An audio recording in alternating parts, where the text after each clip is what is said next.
അപ്പോൾ നമ്മൾ കഴിഞ്ഞ എപ്പിസോഡിൽ ചക്രയുടെ ആ ഒരു ഫങ്ഷനാലിറ്റിയെക്കുറിച്ചൊക്കെ നമ്മൾ പറഞ്ഞു. അത് എങ്ങനെയാണ് എനർജി അതിലേക്ക് കിട്ടുന്നതെന്നും എനർജി എങ്ങനെയാണ് നമ്മുടെ ഫിസിക്കൽ ബോഡിയിൽ അഫക്റ്റ് ആകുന്നതിനെ കുറിച്ചൊക്കെ നമ്മൾ കഴിഞ്ഞ എപ്പിസോഡിൽ പറഞ്ഞു. ചക്രയുടെ ഇമ്പോർട്ടൻസ് എന്തുമാത്രം ഉണ്ടെന്നും അതിൻ്റെ ആ ഒരു ബേസിക്കലി ചക്ര എന്ന് പറയുന്നത് ആ ഒരു പ്രോസസ്സാണ്. എനർജി നമുക്ക് ചുറ്റും കറങ്ങിക്കൊണ്ടിരിക്കുന്ന ഒരു പ്രോസസ്സ്. അതെങ്ങനെയാണ് നമ്മളെ ഹെൽപ്പ് ചെയ്യുന്നതെന്നും അതിൻ്റെ ഹെൽപ്പാണ് ശരിക്കും നമ്മുടെ ആ ഫിസിക്കൽ ബോഡിയുടെ എക്സിസ്റ്റൻസ്.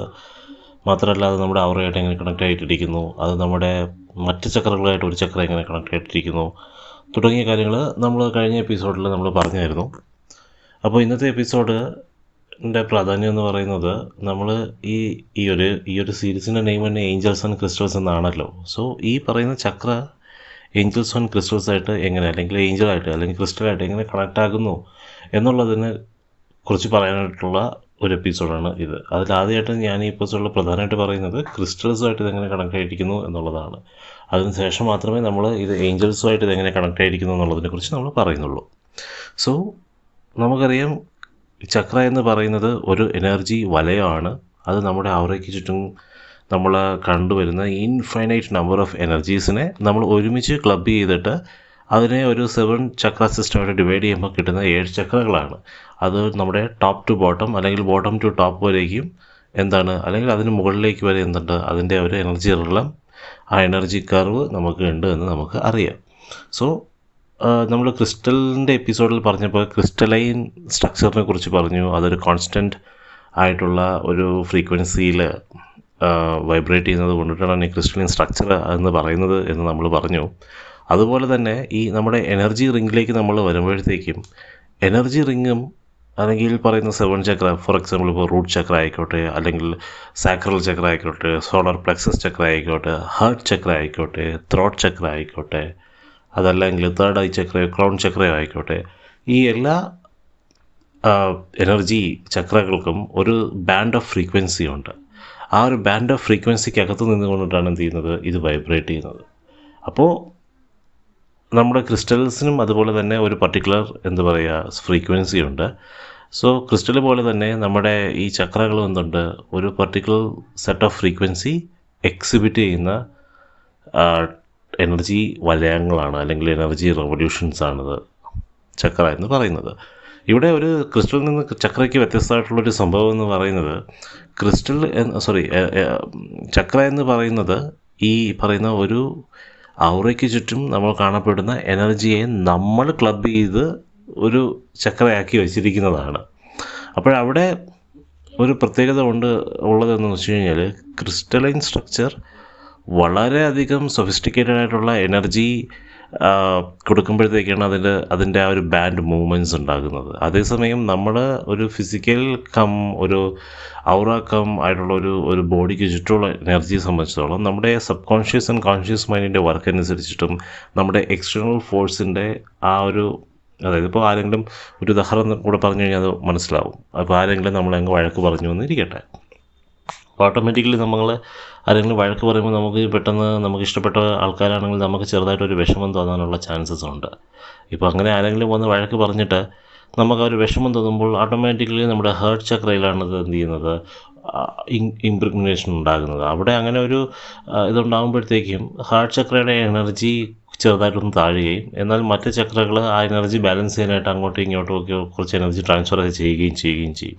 അങ്ങനെ വരുമ്പോഴത്തേക്കാണ് നമ്മുടെ ആ ഒരു കോസ് കാരണം, അതായത് വഴക്ക് എന്നൊരു കോസ് കാരണം നമ്മുടെ ചുറ്റുമുള്ള സർക്കംസ്റ്റാൻസസ് ചേഞ്ച് ഉണ്ടാകുന്നത്. അതായത് വഴക്ക് പറഞ്ഞത് കേട്ടതിന് ശേഷം നമ്മൾ ചിലപ്പോൾ എന്തെങ്കിലും ഒരു കാര്യം ചെയ്യാൻ പോയി കഴിഞ്ഞാൽ അത് ചിലപ്പോൾ നേരെ നടക്കണമെന്നില്ല. അതിൻ്റെ കാര്യം എന്ന് പറഞ്ഞു കഴിഞ്ഞാൽ നമ്മൾ ഒരുപാട് ഇഷ്ടപ്പെടുന്ന ആൾ നമ്മുടെ അടുത്ത് നിന്ന് വഴക്ക് പറഞ്ഞു, നമ്മളത് അബ്സോർബ് ചെയ്തു. പക്ഷേ നമ്മുടെ മനസ്സിനകത്ത് തോന്നുന്നത് നമ്മളത് തെറ്റൊന്നും ചെയ്യാതെയാണ് വഴക്ക് കേട്ടത്. അങ്ങനെയൊക്കെ ഉള്ളതുകൊണ്ട് തന്നെ ഒരു എനർജി ചേഞ്ച് അവിടെ ഉണ്ടാകുകയും ആ എനർജി ചേഞ്ചിനനുസരിച്ച് നമ്മുടെ സർക്കംസ്റ്റാൻസസിൽ ചേഞ്ച് ഉണ്ടാകുകയും ചെയ്യും. സോ അതുപോലെ തന്നെ ഇപ്പോൾ നമ്മൾ പോയി ക്രിസ്റ്റലിനെ വഴക്ക് പറഞ്ഞെന്ന് പറഞ്ഞിട്ട് ക്രിസ്റ്റലിൻ്റെ എനർജി ചേഞ്ച് ഒന്നും ക്രിസ്റ്റലിന് ഉണ്ടാകില്ല. അതിന് കാരണം എന്തെന്ന് പറഞ്ഞു കഴിഞ്ഞാൽ, ക്രിസ്റ്റൽ എന്ന് പറയുന്നത് ഒരു നോൺ ലിവിങ് ബോഡിയുടെ മോളിക്യൂൾസ് വൈബ്രേറ്റ് ചെയ്യുന്നത്. നമ്മളൊരു ലിവിങ് ബോഡി ആയതുകൊണ്ട് തന്നെ അതിൽ പ്രത്യേകിച്ച് ഹ്യൂമൻ എന്ന് പറയുന്നത് ദൈവത്തിൻ്റെ ഹയസ്റ്റ് ഫോം ഓഫ് ക്രിയേഷൻ ആയതുകൊണ്ട് തന്നെയും നമ്മുടെ ശരീരത്തിൽ അല്ലെങ്കിൽ നമ്മുടെ ഓറയ്ക്കകത്തുണ്ടാകുന്ന മോളിക്യൂൾ മൂവ്മെൻറ്റ്സിനും ക്രിസ്റ്റൽ മോളിക്യൂൾ മൂവ്മെൻറ്റ്സിനും വ്യത്യാസമുണ്ട്. അതിന് പ്രധാനപ്പെട്ട കാരണം എന്ന് പറയുന്നത് നമ്മുടെ മൈൻഡാണ്. മൈൻഡെന്ന് ഞാൻ പറയുമ്പോൾ അത് വെറും നമ്മുടെ ബ്രെയിനാണെന്ന് മാത്രം ചിന്തിക്കരുത്. മൈൻഡെന്ന് പറയുന്നത് നമ്മുടെ ഓരോ നഖത്തിൻ്റെ തുമ്പിൽ വരെയും ഉള്ളൊരു സംഭവമാണ്. അതിനെക്കുറിച്ചൊക്കെ നമ്മൾ ഡീറ്റെയിൽഡായിട്ട് അറിയണമെന്നുണ്ടെങ്കിൽ കമൻറ്റ് ചെയ്യുക. അന്നേരം നമ്മൾ വേറൊരു വീഡിയോയിൽ തീർച്ചയായിട്ടും അതിനെക്കുറിച്ച് എക്സ്പ്ലെയിൻ ചെയ്ത് പറയുക തന്നെ ചെയ്യും. അപ്പോൾ നമ്മുടെ മൈൻഡിനെ വീണ്ടും രണ്ടായിട്ട് നമുക്ക് ഡിവൈഡ് ചെയ്യാനായിട്ട് സാധിക്കും. അത് sub conscious and conscious mind എന്നാണ്. ഈ സബ് കോൺഷ്യസ് മൈൻഡ് അല്ലെങ്കിൽ കോൺഷ്യസ് മൈൻഡിൻ്റെ പ്രവർത്തനങ്ങൾ കൊണ്ടിട്ടും നമുക്ക് എന്ത് ചെയ്യാൻ പറ്റും, നമ്മുടെ ആ ഒരു എനർജി ചേഞ്ചസ് ഉണ്ടാവും. സോ ഇവിടെയാണ് ശരിക്കും ആ ഒരു ഫിസിക്കൽ മാറ്ററിൻ്റെ ഇമ്പോർട്ടൻ്റ് വരുന്നത്. നമ്മുടെ കോൺഷ്യസ് മൈൻഡ് എന്ന് പറയുന്നത് നമ്മുടെ ബ്രെയിനിലൂടെ, നമ്മുടെ പ്രവൃത്തിയിലൂടെ, നമ്മുടെ ഒരു നഖത്തിൻ്റെ തുമ്പിലൂടെയുള്ള ആക്ഷൻസ് വഴി ഇൻഫർമേഷൻ ഗ്രാസ്പ് ചെയ്ത് അത് ഒരു സബ് കോൺഷ്യസ് മൈൻഡിലേക്ക് പുള്ള് ചെയ്യുമ്പോഴത്തേക്ക് എന്ത് സംഭവിക്കുന്നു പറഞ്ഞു കഴിഞ്ഞാൽ അതനുസരിച്ചിട്ടുള്ള എനർജി ചേഞ്ചസ് ഉണ്ടാവും. സോ ഈ ഒരു എനർജി ചേഞ്ചസ് എന്തില്ല, ക്രിസ്റ്റലിന് ഉണ്ടാവില്ല. ക്രിസ്റ്റലിന് ഇപ്പോൾ നമ്മൾ, കാരണം അതിനങ്ങനെയുള്ളൊരു എന്താ പറയുക, അങ്ങനെയുള്ളൊരു വ്യക്തിത്വമില്ല, അല്ലെങ്കിൽ അങ്ങനെയുള്ളൊരു സബ് കോൺഷ്യസ് മൈൻഡില്ല. അതുകൊണ്ട് തന്നെ ക്രിസ്റ്റലിനെ സംബന്ധിച്ചിടത്തോളം ഇത്തരം എനർജി ചേഞ്ചസ് ഉണ്ടാവില്ല. സോ ഇതാണ് നമ്മുടെ ഒരു ചക്രകളും നമ്മുടെ ക്രിസ്റ്റലുകളുമായിട്ടുള്ള പ്രധാനപ്പെട്ട ഒരു വ്യത്യാസം എന്ന് പറയുന്നത്. ഇനി ഇതിൽ പ്രധാനമായിട്ട് ഞാൻ എന്തിനിത് പറഞ്ഞു എന്ന് പറഞ്ഞു കഴിഞ്ഞാൽ, ക്രിസ്റ്റൽ എങ്ങനെയാണ് ഈ ചക്രകളെ ഹെൽപ്പ് ചെയ്യുന്നത് എന്ന് പറയാൻ വേണ്ടിയിട്ടാണ്. സോ നമുക്ക് ഇപ്പോൾ പറഞ്ഞതിൽ നിന്ന് നമ്മൾ മനസ്സിലാക്കേണ്ടുന്ന ഒരു കാര്യം എന്ന് പറയുന്നത്, ഒരു ഫോഴ്സിൻ്റെ അല്ലെങ്കിൽ ഒരു ഇൻഫർമേഷൻ ഫ്ലോയുടെ അല്ലെങ്കിൽ ഒരു സബ് കോൺഷ്യസ് മൈൻഡ് ചേഞ്ചിൻ്റെ എഫക്റ്റിൻ്റെ റിസൾട്ടായിട്ട് എന്ത് സംഭവിക്കും, നമ്മുടെ ആ ഒരു ഔറ അല്ലെങ്കിൽ അതിന് ചുറ്റുമുള്ള ആ എനർജിക്ക് ചേഞ്ച് സംഭവിക്കും എന്നുള്ളൊരു കാര്യം നമുക്ക് മനസ്സിലാകുന്നുണ്ട്. ചേഞ്ച് സംഭവിക്കും എന്ന് പറഞ്ഞു കഴിഞ്ഞാൽ എനർജി മൊത്തത്തോടെ അങ്ങ് ലോസായി നമ്മൾ ഡെഡായി പോകും, അങ്ങനെ അല്ല. ആ ഒരു ബാൻഡ്, അതായത് ഇപ്പോൾ ഞാൻ പറഞ്ഞല്ലോ, റൂട്ട് ചക്ര എന്ന് പറയുന്നത് ഒരു എനർജി ബ്രാൻഡാണ്. Infinite number of energies club ചെയ്തിട്ടുള്ള ഒരു ബാൻഡാണ്. അപ്പോൾ ആ ഒരു എനർജിയുടെ മോളിക്യൂൾസ് മുകളിലോട്ട് താഴോട്ടൊക്കെ അങ്ങോട്ടും ഇങ്ങോട്ടും മൂവ്മെൻറ്റ് വരുമ്പോൾ അതനുസരിച്ചിട്ടുള്ള ചേഞ്ച് ഉണ്ടാവും. സോ അതുപോലെ എനർജിയുടെ എല്ലാ ബാൻഡുകൾക്കും ചേഞ്ച് ഉണ്ടാകുമെന്ന് നമുക്ക് മനസ്സിലായി. സോ ക്രിസ്റ്റൽ ബീയിങ് എന്താ പറയുന്നത്, ഒരു കോൺസ്റ്റൻറ്റ് വൈബ്രേറ്റിംഗ് മോളിക്യൂൾ ആയതുകൊണ്ട് തന്നെ, അല്ലെങ്കിൽ സ്ട്രക്ചർ ആയതുകൊണ്ട് തന്നെ, ഇവിടെ നടക്കുന്ന ഒരു സയൻറ്റിഫിക് പ്രോസസ്സ് എന്തെന്ന് പറഞ്ഞു കഴിഞ്ഞാൽ, നമ്മളൊരു ക്രിസ്റ്റൽ നമ്മുടെ അടുത്തേക്ക് കൊണ്ടുവരുമ്പോഴത്തേക്കും, അല്ലെങ്കിൽ ഒരു ക്രിസ്റ്റൽ നമ്മൾ ധരിക്കുമ്പോഴത്തേക്കും നമ്മുടെ ശരീരവുമായിട്ട് അല്ലെങ്കിൽ നമ്മുടെ ഔറയുമായിട്ട് അതിനൊരു കണക്ഷൻ വരുമ്പോഴത്തേക്ക് എന്ത് സംഭവിക്കും എന്ന് പറഞ്ഞു കഴിഞ്ഞാൽ, crystal will have A frequency. അതൊരു പർട്ടിക്കുലർ ഫ്രീക്വൻസിയിൽ ഇങ്ങനെ വൈബ്രേറ്റ് ചെയ്തുകൊണ്ടേയിരിക്കും. ഈ വൈബ്രേഷൻ, ഉദാഹരണത്തിന് ഇപ്പോൾ നമ്മൾ റൂട്ട് ചക്രയ്ക്ക് ഇക്വലൻ്റ് ആയിട്ടുള്ള ഒരു ക്രിസ്റ്റലാണ് ധരിച്ചിരിക്കുന്നതെന്ന് വിചാരിക്കുക. ഫോർ എക്സാമ്പിൾ ഇപ്പോൾ റെഡ് ജാസ്പർ എന്ന ക്രിസ്റ്റൽ എടുക്കുക. അത് കൂടുതലായിട്ടും നമ്മൾ റൂട്ട് ചക്രയുടെ പ്രശ്നങ്ങൾ പരിഹരിക്കാനായിട്ട് ഉപയോഗിക്കുന്ന ഒരു ക്രിസ്റ്റൽ എന്നാണ് പറയപ്പെടുന്നത്. പക്ഷേ ഡീപ്പിലേക്ക് പോകുമ്പോഴത്തേക്കും ഏതൊരു ക്രിസ്റ്റലിനും ഏതൊരു ബാൻഡിനെയും അല്ലെങ്കിൽ ഏതൊരു എനർജി ബാൻഡിനെയും ശരിയാക്കാനുള്ള കഴിവുണ്ട്. അതിനെക്കുറിച്ച് തൽക്കാലം നമ്മൾ അത്രയും ഡീപ്പായിട്ട് ചിന്തിക്കേണ്ട ആവശ്യമില്ല. കാരണം എന്ന് പറഞ്ഞു കഴിഞ്ഞാൽ, ഇപ്പോൾ റെഡ് ജാസ്പർ എന്തായാലും റൂട്ട് ചക്രയെ ഹീൽ ചെയ്യുന്നുണ്ടല്ലോ. അപ്പോൾ അത്, അല്ലെങ്കിൽ റെഡ് ജാസ്പർ എന്തായാലും ഒരു റൂട്ട് ചക്രയെ അഫക്റ്റ് ചെയ്യുന്നുണ്ടല്ലോ. സോ നമ്മൾ അങ്ങനെ മാത്രം അതിനെ ഇപ്പോൾ തൽക്കാലം കണ്ടാൽ മതി. അതായത് ഇപ്പോൾ റെഡ് ജാസ്പർ ഇരിക്കുന്നു, അത് that will go and help root chakra, അങ്ങനെ മനസ്സിലാക്കുക. സോ റൂട്ട് ചക്ര അഫക്റ്റ് ചെയ്യുന്ന ഒരു ക്രിസ്റ്റൽ, ഉദാഹരണത്തിന് റെഡ് ജാസ്പർ നമ്മൾ ധരിക്കുന്നു. സോ റെഡ് ജാസ്പറിന് ഒരു പർട്ടിക്കുലർ ഫ്രീക്വൻസി ഉണ്ടാകും. ആ ഒരു ഫ്രീക്വൻസി തന്നെയാണ് ഇത് വൈബ്രേറ്റ് ചെയ്യുന്നത്. നമ്മൾ ധരിച്ചത് കൊണ്ടോ, നമ്മളാരെങ്കിലും വഴക്ക് പറഞ്ഞതുകൊണ്ടോ, അല്ലെങ്കിൽ നമ്മളാരെങ്കിലും എടുത്തിട്ട് അടിച്ചതുകൊണ്ടോ ഒന്നും തന്നെ ഈ ക്രിസ്റ്റലിൻ്റെ ഫ്രീക്വൻസിക്ക് എന്ത് ചെയ്യാൻ പോകുന്നില്ല, യാതൊരുവിധ ചേഞ്ചും ഉണ്ടാകാൻ പോകുന്നില്ല. അപ്പോൾ അതുകൊണ്ട് തന്നെ ഈ ഒരു ഇക്വലൻ്റ് ഫ്രീക്വൻസി നമ്മുടെ ഔറയിലേക്ക് ഇങ്ങനെ പാസ്സായിക്കൊണ്ടിരിക്കും. സോ എനർജിയുടെ പ്രിൻസിപ്പിൾ നമുക്ക് എല്ലാവർക്കും അറിയാം. Energy can neither be created nor B destroyed.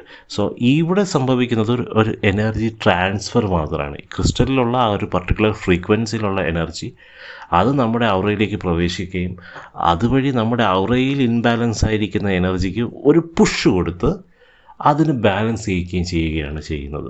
So ഇങ്ങനെ ചെയ്യുമ്പോൾ എന്താണ് നമുക്കിവിടെ കിട്ടുന്ന അഡ്വാൻറ്റേജ് എന്ന് മനസ്സിലാക്കണമെങ്കിൽ, ചക്ര ടു ചക്രയിൽ എനർജി മൂവ്മെൻറ്റ് എങ്ങനെ നടക്കണമെന്ന് നമ്മൾ മനസ്സിലാക്കണം. സോ ഞാൻ പറഞ്ഞു, ക്രിസ്റ്റൽ എന്ന് പറയുന്നത് ഒരു കോൺസ്റ്റൻ്റ് ആയിട്ട് വൈബ്രേറ്റ് ചെയ്യുന്ന മോളിക്യൂളാണ്. സോ ആ ഒരു കോൺസ്റ്റൻ്റ് എനർജി നമ്മുടെ ആക്ടിവിറ്റി കാരണം എന്ത് ചെയ്യില്ല, ചേഞ്ച് ആവില്ല. അതിൻ്റെ ആക്ടിവിറ്റി ചേഞ്ച് ആക്കാനുള്ള പ്രവൃത്തികൾ വേറെയുണ്ട്, പക്ഷേ അത് നമ്മളിവിടെ പറയുന്നില്ല. ബട്ട് നോർമലി ക്രിസ്റ്റലിൻ്റെ എനർജി ചേഞ്ച് ആവില്ല.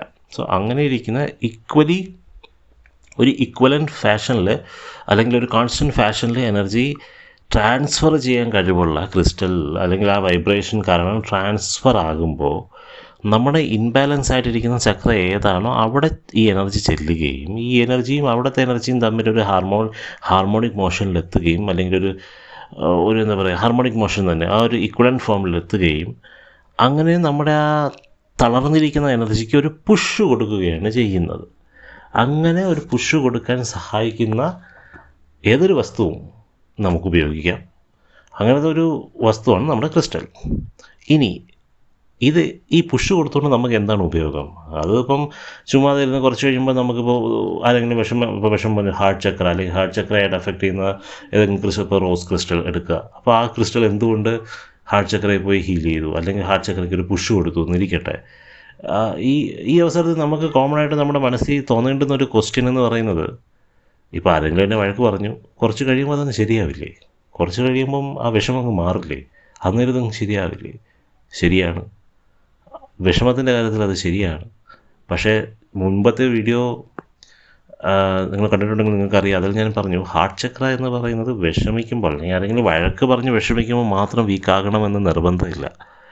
ഹാർട്ട് ചക്ര പൊതുവേ വീക്കായിട്ടുള്ള ആളുകൾ എന്തെങ്കിലും സർക്കംസ്റ്റാൻസസ് കാരണം, അത് വളർന്നു വന്ന സാഹചര്യമായിരിക്കാം, അതല്ലെങ്കിൽ സാമ്പത്തിക ബുദ്ധിമുട്ടുകളായിരിക്കാം, അതല്ലെങ്കിൽ ലോൺലെസ്, ഡിപ്രഷൻ, എന്തെങ്കിലും ആയിക്കൊണ്ട് പോട്ടെ, അങ്ങനെ ഏതെങ്കിലും ഒരു സാഹചര്യത്തിൽ ഹാർട്ട് ചക്ര വീക്കായ ഒരാളെ സംബന്ധിച്ചിടത്തോളം അയാൾ എപ്പോഴും അയാൾക്ക് എന്താണ് ഒരു വിഷമം അയാളുടെ ഉള്ളിലുണ്ടാവും. ഫസ്റ്റ്. സെക്കൻഡ്, അയാൾക്ക് എപ്പോഴും ഒരു ഇഷ്ടക്കേടകൾ കാണിക്കും. ഇതെന്താ ഇങ്ങനെ ഇരിക്കുന്നത്, ഇവനെന്താ ഇങ്ങനെ നടക്കുന്നത്. അപ്പോൾ അങ്ങനെയുള്ള ചിന്താഗതികൾ നമ്മുടെ മനസ്സിനകത്ത് വരുന്നത് ശരിക്കും പ്രോപ്പറായിട്ടൊരു ഹാർട്ട് ചക്ര മൂവ്മെൻറ്റ് നമുക്കില്ലാത്തത് കൊണ്ടാണ്. നമുക്കൊരു അക്സെപ്റ്റൻസ് ഉണ്ടാകില്ല, അല്ലെങ്കിൽ നമുക്കൊരു ഇഷ്ടം തോന്നില്ല ഒന്നിനോടും. എല്ലാത്തിനോടും നമുക്ക് ഇഷ്ടപ്പെട്ട ഒരു സംഭവത്തിൽ നമ്മളൊരു തെറ്റ് കണ്ടുപിടിക്കും. ഉദാഹരണത്തിന് ഇപ്പോൾ ചിക്കൻ ബിരിയാണി ഭയങ്കര ഇഷ്ടമാണ്, പക്ഷേ അത് ഇപ്പോൾ എന്താ പറയുക, അത് ഈ ഒരു ഹോട്ടലിൽ പോയി ഇങ്ങനെ ഇരുന്ന് കഴിച്ചാൽ മാത്രമേ ആ ഒരു ഇഷ്ടം വരുള്ളൂ. അപ്പോൾ അങ്ങനെ പറയുന്ന ഒരു അവസ്ഥ എന്ന് പറയുന്നത് ഹാർട്ട് ചക്ര വീക്ക് ആയതുകൊണ്ടിട്ടാണ്. അതിൻ്റെ ഒരു അഫക്റ്റ് അല്ലെങ്കിൽ ഒരു പ്രശ്നം ജീവിതത്തിൻ്റെ എല്ലാ ഭാഗത്തും ഉണ്ടാകും. അത് ജോലിയിൽ ചിലപ്പോൾ ഉണ്ടാകും. ചിലപ്പോൾ ചില കാര്യങ്ങൾ ജോലിയിൽ നമ്മൾ ഇരിക്കുമ്പോഴത്തേക്കും ചില ടാസ്കുകൾ കംപ്ലീറ്റ് ചെയ്യാനായിട്ട് നമ്മൾ ചില സ്ഥലങ്ങളിലേക്ക് നമ്മൾ യാത്ര ചെയ്യേണ്ടി വരും. ചിലപ്പോൾ നമ്മുടെ മനസ്സിനകത്ത് ഓക്കെ ഈ സ്ഥലം എനിക്ക് ഇഷ്ടമല്ലല്ലോ എന്നുള്ളൊരു ചിന്ത ഉള്ളത് കൊണ്ട് തന്നെ എന്ത് സംഭവിക്കുമെന്ന് പറഞ്ഞു കഴിഞ്ഞാൽ നമ്മളവിടെ ചെല്ലുമ്പോഴത്തേക്കും നമ്മുടെ ആ ഒരു ട്രൂ പൊട്ടൻഷ്യലിൽ നമുക്ക് എന്ത് ചെയ്യാൻ പറ്റില്ല, ആ ഒരു പർട്ടിക്കുലർ ജോലി നമുക്ക് ചെയ്ത് തീർക്കുവാനായിട്ട് സാധിക്കില്ല. സോ അത്തരം പ്രശ്നങ്ങളൊക്കെ ഒഴിവാക്കുക എന്നുള്ളതാണ് എന്ത് ചെയ്യുന്നത്, ആ ഒരു എനർജി ബാലൻസ് കൊണ്ട് നമുക്ക് കിട്ടുന്നത്. അല്ലാതെ നമ്മളിപ്പോൾ ഒരു ചക്ര അല്ലെങ്കിൽ ആ ചക്ര അങ്ങോട്ട് സെറ്റായതുകൊണ്ട് നമുക്ക് ഓട്ടോമാറ്റിക്കലി പൈസ അല്ലെങ്കിൽ ഓട്ടോമാറ്റിക്കലി നമുക്ക് എല്ലാം വരുമോ എന്ന് ചോദിച്ചാൽ നമുക്ക് വരില്ല. അതിന് നമുക്ക് അട്രാക്ഷൻ എന്ന് പറയുമ്പോൾ ഇതൊരു അട്രാക്ഷനാണ്, ഒരു എനർജി അട്രാക്ഷൻ അവിടെ നടക്കുമ്പോഴത്തേക്കും അതിനകത്ത് ഒളിഞ്ഞിരിക്കുന്ന ഒരു കാര്യമുണ്ട്. അതെന്താണ്? അത് ആക്ഷനാണ്. അട്രാക്ഷൻ, അതിലൊരു ആക്ഷനുണ്ട്. ആ ആക്ഷൻ നമ്മൾ ചെയ്യണം. പക്ഷെ അത് ചെയ്യാനായിട്ടുള്ള എല്ലാവിധ സൗകര്യങ്ങളും എല്ലാവിധ സാഹചര്യങ്ങളും ഇതൊരുക്കി തരും. ഏത് ചക്ര ബാലൻസ് ആയിട്ട് ഇരുന്നാൽ അല്ലെങ്കിൽ എനർജി ബാലൻസ് ആയിട്ട് ഇരുന്നാൽ. സോ ഇവിടെ എന്ത് സംഭവിക്കും എന്ന് പറഞ്ഞു കഴിഞ്ഞാൽ നമ്മുടെ അപ്പോൾ ഹാർട്ട് ചക്ര ഇരിക്കട്ടെ, റോസ് ക്രിസ്റ്റൽസ് നമ്മൾ ഇടുമ്പോഴത്തേക്കും റോസ് ക്രിസ്റ്റൽ ആ ഒരു പർട്ടിക്കുലർ ഫ്രീക്വൻസി തന്നെ അത് വൈബ്രേറ്റ് ചെയ്തുകൊണ്ടിരിക്കുകയും അത് നമ്മുടെ ഹാർട്ട് ചക്രയായിട്ട് ഒരു ഹാർമോണിയത്തിലെത്തുകയും നമ്മുടെ ഹാർട്ട് ചക്രയ്ക്ക് ഒരു പുഷ് കൊടുക്കുകയും ചെയ്യും. ഇങ്ങനെ പുഷ് കൊടുക്കുമ്പോഴത്തേക്കും എന്ത് സംഭവിക്കും, നമ്മളവിടെ എന്ത് ചെയ്യും, ആ ഒരു ഹാർട്ട് ചക്ര ബാലൻസിലേക്ക് പോവുകയും നമ്മുടെ ആ ഒരു ഇഷ്ടക്കേട് എന്ന് പറയുന്ന സംഭവം നമുക്ക് മാറിക്കിട്ടുകയും ചെയ്യും. ഇത് എന്തുകൊണ്ട് നമ്മളിങ്ങനെ ഒരു ക്രിസ്റ്റൽ യൂസ് ചെയ്ത് ഇങ്ങനെ മാറ്റുന്നു, അല്ലെങ്കിൽ അത് തനിയെ മാറിയില്ല എന്ന് ചോദിച്ചു കഴിഞ്ഞാൽ അടുത്ത ക്വസ്റ്റ്യനായിട്ട് തനിയെ ഇത് മാറിക്കൂടെ എന്ന് ചോദിച്ചു കഴിഞ്ഞാൽ തീർച്ചയായിട്ടും ഇത് തനിയെ മാറും. അതായത് ഇപ്പോൾ വളരെ സ്പിരിച്വലി വളരെ ഡെവലപ്ഡ് ആയിട്ടുള്ള ആളുകൾക്കാരുണ്ട്. അവരുടെ അറിവോടുകൂടിയോ ഇല്ലാത്തതോടുകൂടിയോ സ്പിരിച്വലി ഡെവലപ്ഡ് ആയിട്ടുള്ള ആളുകളുണ്ട്. അവരെ സംബന്ധിച്ചിടത്തോളം ഇത് തനിയെയാണ് മാറുന്നത്. അവർക്കൊരു ക്രിസ്റ്റലിൻ്റെ സഹായം ശരിക്കും പറഞ്ഞാൽ വേണ്ട. കാരണം അവർക്ക് എനർജിയെക്കുറിച്ച് അവരുടെ കോൺഷ്യസ് മൈൻഡിൻ്റെ അറിവുണ്ടോ ഇല്ലയോ എന്നുള്ളതല്ല, അവർക്ക് എനർജിയെക്കുറിച്ച് അറിയാം, സബ് കോൺഷ്യസ്ലി അറിയാം, അല്ലെങ്കിൽ അവർ എനർജിയിൽ ജീവിക്കുന്ന ആൾക്കാരാണ്. അങ്ങനെയുള്ള ഒരു ആളിനെ സംബന്ധിച്ചിടത്തോളം ഇതെന്താണ് ചെയ്യുന്നത്, ഇത് തനിയെ മാറും, അല്ലെങ്കിൽ തനിയെ മാറാനുള്ള ചാൻസസ് വളരെ വളരെ കൂടുതലാണ്. പക്ഷേ ഇതിനെക്കുറിച്ച് ഒന്നും അറിഞ്ഞുകൂടാ, എന്ത് ചെയ്തിട്ടും ശരിയാകുന്നില്ല എന്നൊരാളെ സംബന്ധിച്ചിടത്തോളം ക്രിസ്റ്റൽ അവിടെ ഹെൽപ്പ് ചെയ്യും എന്നുള്ളത് സത്യമാണ്. അവിടെ ക്രിസ്റ്റൽ എന്താണ് ചെയ്യുന്നത് എന്ന് പറഞ്ഞു കഴിഞ്ഞാൽ, ക്രിസ്റ്റൽ ആ ഒരു എനർജി ഫ്രീക്വൻസിയിൽ വരികയും ഹാർമോണിയത്തിലെത്തുകയും ആ ഒരു ഹാർമോണിയത്തിലെത്തുമ്പോഴത്തേക്ക് എന്ത് സംഭവിക്കും, അവിടെ ഒരു പുഷ് കിട്ടും. എനർജി ബാലൻസ്ഡ് ആവും. ഇതില്ലാതെ ബാലൻസ് ആക്കാൻ ശ്രമിച്ചുള്ള പ്രശ്നം എന്താണെന്ന് കൂടി ഞാൻ പറയാം. കാരണം ചക്രയ്ക്കകത്ത് ഞാൻ പറഞ്ഞല്ലോ, ചക്രയ്ക്കകത്ത് അങ്ങോട്ടും ഇങ്ങോട്ടും എനർജിക്ക് എന്തുണ്ട്, കണക്ഷനുണ്ട്. അല്ലാതെ റൂട്ട് ചക്രയ്ക്ക് യാതൊരുവിധ കണക്ഷനും ഇല്ല ത്രോട്ട് ചക്രയോട്, അല്ലെങ്കിൽ ത്രോട്ട് ചക്രയ്ക്ക് യാതൊരുവിധ കണക്ഷനും ഇല്ല ഹാർട്ട് ചക്രയോട്. അങ്ങനെയല്ല. ഇതൊരു ഇൻഫൈനൈറ്റ് നമ്പർ ഓഫ് എനർജി റെലമാണ്. ആ എനർജിയിലെ നമ്മുടെ അണ്ടർസ്റ്റാൻഡിങ്ങിന് വേണ്ടി നമ്മൾ ക്ലബ് ചെയ്തതാണ് ഈ 7 ചക്ര സിസ്റ്റം എന്ന് പറയുന്നത്. അപ്പോൾ ഈ എനർജി എന്ന് പറയുന്നത് അങ്ങോട്ടും ഇങ്ങോട്ടും എന്താണ്, കണക്റ്റഡ് ആണ്. അത് ഇതെങ്ങനെ കണക്റ്റഡ് ആകുന്നു, ഇത് എങ്ങനെയാണ് ഇത് ബാലൻസ് ആകുന്നു എന്ന് പറഞ്ഞു കഴിഞ്ഞാൽ ഞാനിങ്ങനെ പറയാം.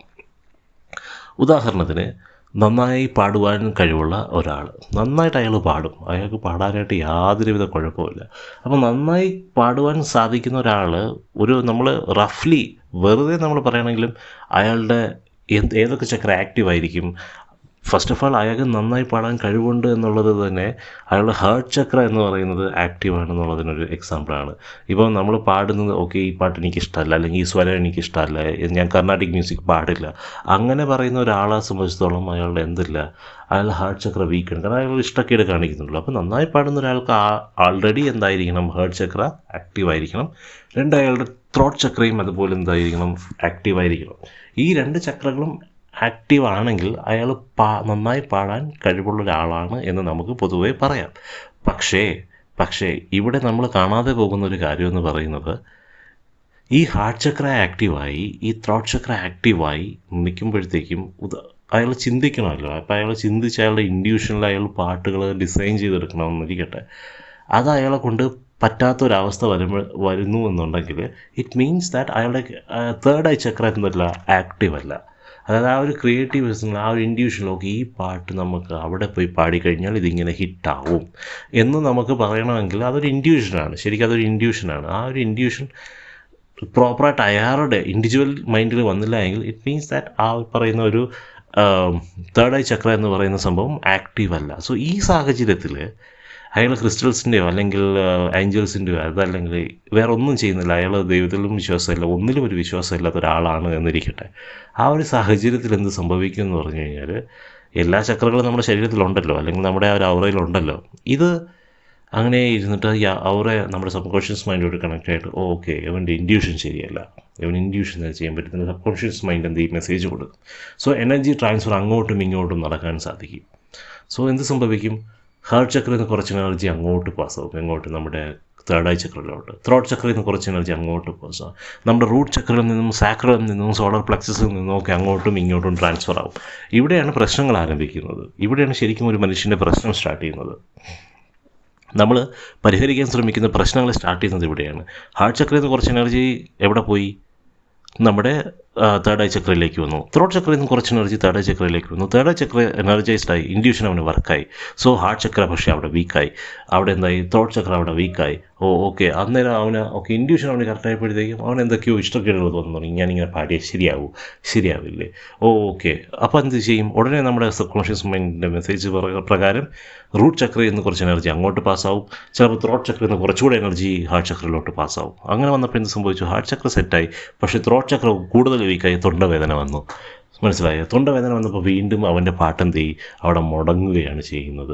അപ്പോൾ അവിടെ വീണ്ടും ഒരു തൊണ്ടവേദന അല്ലെങ്കിൽ തൊണ്ടയ്ക്ക് എന്തെങ്കിലും ഒരു പ്രശ്നം വന്നു, അവിടെ എന്ത് ചെയ്തു, ആ പാട്ടങ്ങ് മുടങ്ങി. അപ്പോൾ അങ്ങനെ വരുമ്പോഴത്തേക്കും എന്താണ്, അവന് ഇനി തൊണ്ട ശരിയാവണം. തൊണ്ട ശരിയാകുമ്പോൾ ഓക്കെ, അപ്പോൾ റൂട്ട് ചക്ര അവിടെ ഇരിപ്പുണ്ട്. റൂട്ട് ചക്ര വിചാരിക്കുകയാണ്, ഞാൻ കുറച്ച് എനർജി അങ്ങോട്ട് പാസ് ചെയ്യാം, കുറച്ചധികം എനർജി അങ്ങോട്ട് പാസ് ചെയ്യാം, എന്നിട്ട് കുറച്ച് എനർജി എന്ത് ചെയ്യാം, നമ്മുടെ തേർഡ് ഐ ചക്രയിൽ നിന്ന് എടുക്കാം. അങ്ങനെ പറയുമ്പോഴത്തേക്ക് എന്ത് സംഭവിക്കും, റൂട്ട് ചക്രയിൽ നിന്ന് എനർജി പാസ്സായി, കുറച്ച് എനർജി വന്നിട്ട് തേർഡ് ഐ ചക്രയിൽ നിന്നും വന്നു. അപ്പോൾ റോട്ട് ചക്ര അങ്ങ് റെഡിയായി. പക്ഷേ ഇൻഡ്യൂഷൻ വളരെ കുറച്ചല്ലേ എടുത്തുള്ളൂ. അതുകൊണ്ട് തന്നെ ഇൻഡ്യൂഷന് വലിയ പ്രശ്നമൊന്നും വന്നിട്ടില്ല, ഓക്കെയാണ്. കാരണം ആൾറെഡി ആ ഒരു എനർജി അങ്ങോട്ടും ഇങ്ങോട്ടും പാസ്സായി, ഇൻഡ്യൂഷൻ്റെ കാര്യങ്ങളൊക്കെ ആൾറെഡി അവൻ അവിടെ പോയി പാടാൻ ഡിസൈഡ് ചെയ്ത് വെച്ചിട്ടുണ്ട്, അതോടെ എഴുതി അങ്ങ് വെച്ചിട്ടുണ്ടാവും, അല്ലെങ്കിൽ മാനേജറിനോട് പറഞ്ഞ് സെറ്റ് ചെയ്ത് വെച്ചിട്ടുണ്ടാവും. അപ്പോൾ അതുകൊണ്ട് തന്നെ ഇനിയിപ്പോൾ അവിടെ തേർഡ് ഐ ചക്രയ്ക്ക് കുറച്ച് എനർജി കുറയാനും കുഴപ്പമില്ലല്ലോ.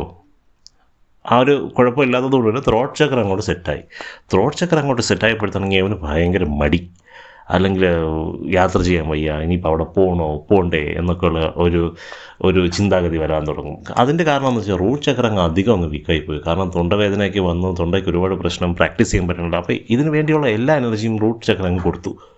അപ്പോൾ റൂട്ട് ചക്ര അങ്ങ് വീക്കായി. ഇതാണ് പ്രശ്നം. അപ്പോൾ ഇങ്ങനെയാണ് നമ്മുടെ മനുഷ്യൻ്റെ ജീവിതത്തിൽ പ്രശ്നങ്ങൾ നടന്നുകൊണ്ടേയിരിക്കുന്നത്. നമുക്ക് എന്ത് പ്രശ്നം ഉണ്ടായിക്കോട്ടെ, ഒന്നിനപ്പുറം ഒന്ന് ഇങ്ങനെ പ്രശ്നങ്ങളിങ്ങനെ വന്നുകൊണ്ടേ ഇരിക്കാനുള്ള കാരണം എന്ന് പറയുന്നത് ഈ എനർജി ഇംബാലൻസ് ആണ്. ഈ എനർജി ഇംബാലൻസ് സാധാരണ രീതിയിൽ ഒരു മനുഷ്യന് എങ്ങനെ സംഭവിക്കുന്നു എന്ന് പറഞ്ഞു കഴിഞ്ഞാൽ വളരെ സിമ്പിളാണ്. അവൻ്റെ എക്സ്റ്റേണൽ ഫാക്ടർ എഫക്റ്റ് കാരണമാണ്. കാരണം എന്ന് പറഞ്ഞു കഴിഞ്ഞാൽ ഇപ്പോൾ എക്സ്റ്റേണലി നമ്മളൊരു ഫോഴ്സ് കൊടുക്കുമ്പോൾ അവൻ്റെ ആയിരിക്കുന്ന സ്റ്റേറ്റിന് ചേഞ്ച് വരും. കാരണം മനുഷ്യൻ ഒരു ക്രിസ്റ്റലൈൻ സ്ട്രക്ചർ അല്ല. മനുഷ്യൻ്റെ എനർജി എന്ന് പറയുന്നത് അവൻ്റെ സബ് കോൺഷ്യസും കോൺഷ്യസ് മൈൻഡിനെ ഡിപ്പെൻഡ് ചെയ്തുകൊണ്ടിരിക്കുന്ന ഒരു കാര്യമാണ്. ഇവൻ ദോ മനുഷ്യന് വളരെയധികം ശക്തിയുണ്ട്. മനുഷ്യൻ്റെ എനർജിക്ക് കിലോ വാട്ട്സ് ഓഫ് ശക്തിയുണ്ട് മനുഷ്യൻ്റെ എനർജിക്ക്. പക്ഷേ എന്ത് ചെയ്യാൻ സാധിക്കും? അത് പ്രോപ്പറായിട്ട് ഒരു ഗൈഡൻസിലൂടെ കൊണ്ടുപോകാനോ അല്ലെങ്കിൽ അത് പ്രോപ്പറായിട്ട് അതിൻ്റെ റിസൾട്ട് എടുക്കാനോ ഉള്ള അറിവ് മനുഷ്യന് ഇല്ല. ഇനി അറിവുണ്ടെങ്കിൽ തന്നെ അത് നേരായ രീതിയിൽ ഉപയോഗിക്കില്ല. ഇനി നേരായ രീതിയിൽ ഉപയോഗിച്ചാൽ തന്നെ അവൻ എക്സ്റ്റേണൽ ഫാക്ടേഴ്സിൽ ഒരുപാട് അഡിക്റ്റഡ് ആയി പോകുന്ന ഒരു സാഹചര്യവും നമുക്ക് കാണാനായിട്ട് സാധിക്കും. സോ ഇത്തരം ഇതിൽ കൂടെ കടന്നു പോകുന്നതുകൊണ്ടാണ് നമ്മുടെ ജീവിതത്തിൽ എപ്പോഴും എന്തെങ്കിലും പ്രശ്നങ്ങൾ വന്നുകൊണ്ടേയിരിക്കുന്നത്. എനർജി അങ്ങോട്ടും ഇങ്ങോട്ടും കഷ്ടപ്പെടുകയാണ് എന്ത് ചെയ്യാൻ, ബാലൻസ് ചെയ്യാനായിട്ട്.